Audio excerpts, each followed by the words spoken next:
महाराज ने बड़ा सुंदर पूछा, प्रभु सुखदेव जी महाराज ने राजा परीक्षित को, गौकर्ण ने धुंधकारी को और सनक सनंदन सनातन सनत कुमार जी महाराज ने कथा सुनाई, हमने ये सुनी। अब यह कथा,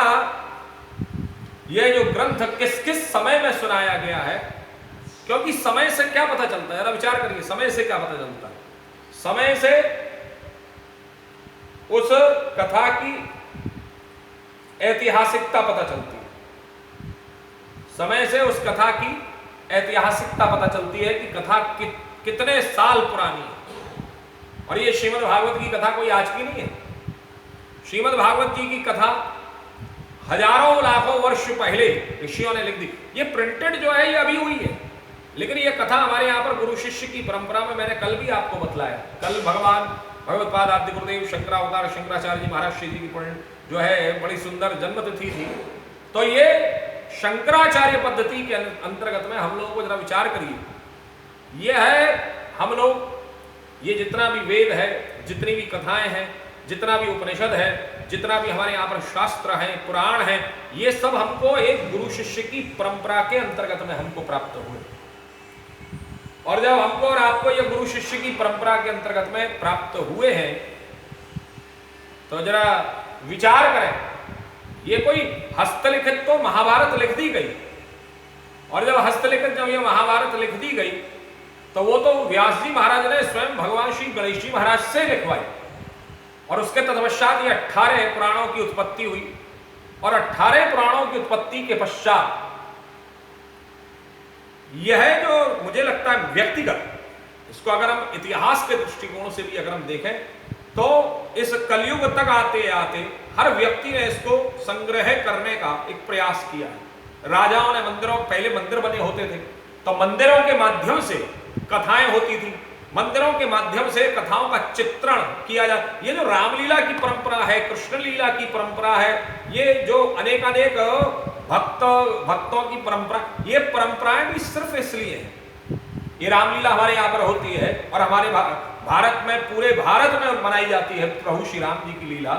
और ये रामलीला करने के पीछे उद्देश्य मुझे जो व्यक्तिगत समझ में आया वह यही है कि व्यक्ति तक, हर व्यक्ति तक, हर जन जन तक, हर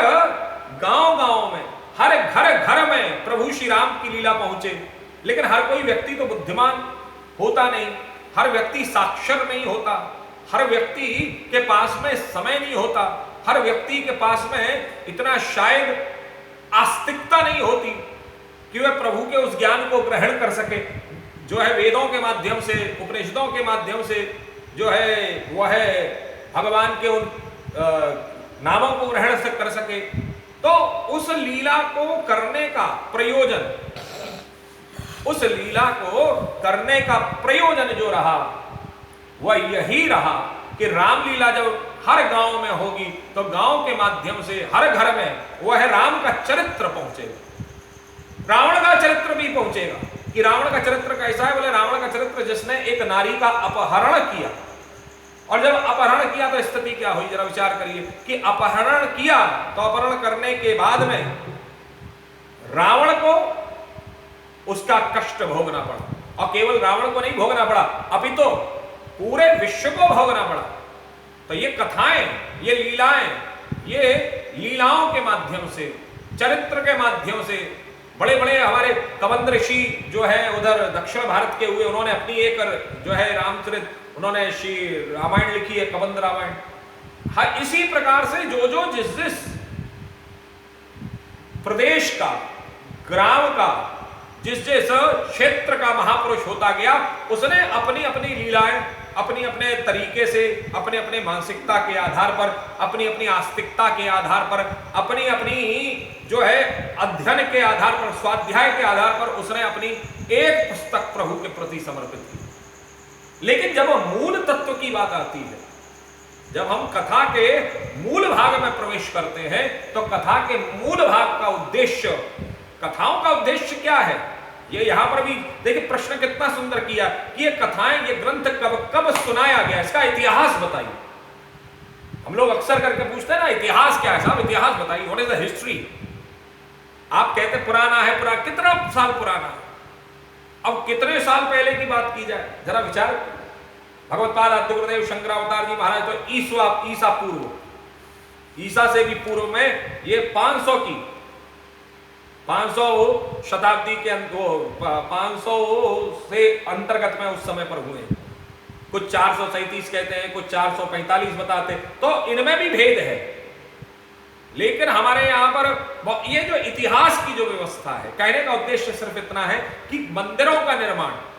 उन मंदिरों में होने वाले ये रामलीलाओं का निर्माण, कृष्ण लीलाओं का निर्माण, ये मीरा के चरित्र की बात, ये जो है भक्तमाल की बात, नरसिंह मेहता का भाव, ये सब जो हमारे महापुरुषों ने एक गांव-गांव, घर-घर, जन-जन तक, क्षेत्र-क्षेत्र में पहुंचाने का जो कार्य किया है, ये इसी के माध्यम से यह लीलाएं जीवित रही हैं। राम का चरित्र जीवित रहा है, कृष्ण का चरित्र जीवित रहा है, मीरा का चरित्र जीवित रहा है, रहीम, रसखान इत्यादि इन सब का चरित्र जीवित रहा है। इनके पद जब उसमें गाए जाते हैं, मीरा के पद जब गाए जाते हैं, रहीम के, रसखान के, सूर के, तुलसी के,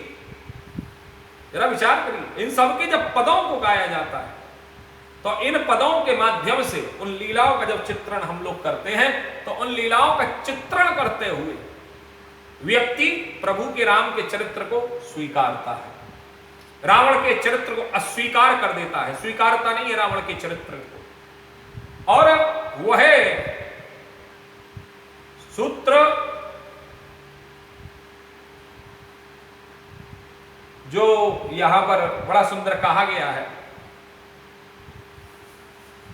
कि महाराज जी क्या हुआ,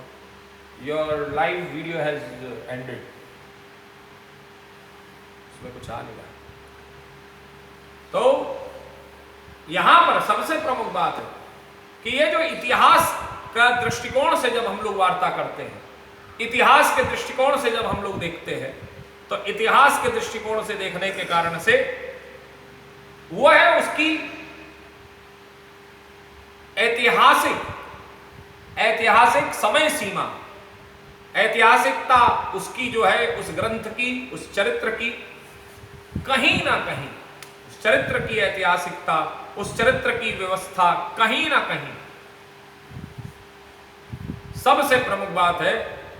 कि उसकी सिद्धता को सिद्ध करती है। जब हम लोग इतिहास के दृष्टिकोण से, इतिहास की नजर से जब हम किसी पक्ष को देखते हैं, तो वह पक्ष हमको इतिहास की, अभी भी राम जन्मभूमि का जब मुद्दा आया, और इस राम जन्मभूमि के मुद्दे पर भी ऐतिहासिकता के आधार पर निर्णय दिया, और जब यह निर्णय आया है तो सर्व समाज ने उसको स्वीकार किया। तो कहीं ना कहीं इतिहास कहीं ना कहीं उस समय का परिचायक है। इतिहास के गर्त में जाकर के, गर्भ में जाकर के, जब हम इतिहास के व्यवस्थाओं के अंतर्गत में जाकर के जब हम उस पक्ष को देखते हैं, तो हमारे अंदर जब वह इतिहास के दृष्टिकोण से, मतलब हिस्ट्री के व्यू से जब हम उस चीज को देखते हैं, तो और वह इतिहास के दृष्टिकोण से वह चीज अगर उसका पक्ष सिद्ध हो जाए, तो हमारे लिए, हमारे जीवन में उसकी मान्यता और ज्यादा बढ़ जाती है। हमारे जीवन में उसकी मान्यता और ज्यादा बढ़ जाती है जब हम किसी भी पक्ष को ऐतिहासिक दृष्टिकोण से जब हम देखते हैं। जब हमारी नजर ये मान लेती, नहीं भाई पहले तो हम देखना चाहते हैं भाई हमारे सामने ये हमारे इसी जीवन का भाग है या नहीं है। कथाओं को जो आज हर व्यक्ति आज के समय में इतिहास के आधार पर बात कर रहा है कि साहब राम की कथा हुई क्या, राम जी ने जन्म लिया क्या, कृष्ण ने जन्म लिया क्या, क्या जो है ये व्यवस्थाएं हुई क्या, हम नहीं मानते। तो बोले आप सिद्ध कीजिए। तो हर चीज कहीं ना कहीं पर सिद्ध नहीं की जा सकती, और जब स्वतः हर चीज कहीं ना कहीं इस आधार पर सिद्ध नहीं, हर चीज को आप इतिहास के दृष्टिकोण पर, क्योंकि इतिहास हमारा कईयों बार मिटा है और कईयों बार हमारा लिखा गया, और जब इतिहास हमारा कईयों बार मिटा है और कईयों बार लिखा गया है, और इसको मिटाने की, हमारी संस्कृति को मिटाने का भी प्रयास किया गया है, तो कहीं ना कहीं वो है चीज सामने जब निकल करके आती है, इतिहास के दृष्टिकोण से जब सामने आती है, तो समाज उसको